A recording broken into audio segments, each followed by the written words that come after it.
তুমি একটানা অনেক দিন পরিশ্রম করলা, বাকিদের চেয়ে পরিশ্রম করলা, সবাই তোমার উপর ডাউট করলো, ভাবলো যে এই ছেলেটা পারবে না, তুমি সবার কথা অতিক্রম করে পরিশ্রম করতে থাকলা, দেন তুমি যে চান্সটা পাইলা, কোনটা বেশি ভালো লাগবে? তখন যখন তুমি চান্সটা পাবে এত পরিশ্রমের পরে, তখন কিন্তু একটা মানে ভালো লাগা কাজ করবে যে না, এই যে এতজন মানুষজন আমাকে অবিশ্বাস করছিল, আমি পাচ্ছি, এত পরিশ্রমের ফলাফল আমি পাইছি। It's always about the journey. তুমি যে জিনিসটা মিস করো সেটা হলো আমরা সবসময় এন্ড গোলটা চিন্তা করি, আমি বইটা চান্স পাবো, আমি মেডিকেলে চান্স পাবো, আমি ঢাবিতে যাবো, আমি একটা পাবলিকে চান্স পাবো, আমি স্বপ্নের একটা বাড়িতে যাবো, আমি বিদেশে যাবো, আমি টাকা ইনকাম করবো, আমার বডি হবে ভালো, আমি প্রচুর জিনিস বাবা মার জন্য করতে পারবো।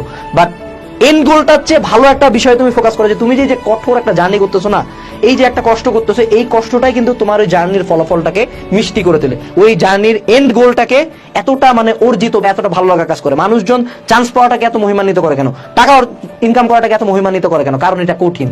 So embrace the journey, embrace the hard work, embrace the sleepless nights, embrace the hard times, embrace the hardships, embrace the disbeliefs, যে মানুষজন আমার উপর এক ফোঁটা বিশ্বাস করে নাই, এগুলাকে জড়ায় ধরো, এগুলাকে নিজের আপন করে তোলো। কারণ এই জিনিসগুলাই যখন তুমি অতিক্রম করে উঠবা, এই কষ্টের টাইমগুলাই তোমার ভালো টাইমে খেয়াল হয়, তখন তোমার হাতে একটা রিজন আছে না, তখন আরো বেশি ভালো লাগবে, তখন ভালো লাগাটা মনে হয় যে না অর্জন করছি। বাট হঠাৎ করে সব পায়ে গেলে তোমার কাছে কিছু ভালো লাগবে না। এই জন্যই লাইফে কিন্তু কোনো কিছু ফ্রি না। এই যে সিনারিও গুলা বললাম যে হঠাৎ করে 1 লাখ টাকা পায়ে গেলে, এটা তুমি কখনো পাবা না। So focus on the journey, জার্নিটাকে এনজয় করো। মনে রাখবা তোমার এই কষ্টগুলোর কারণেই তুমি যখন ফলাফলটা পাও, তখন সেটা আরো অনেক সুখকর হয়।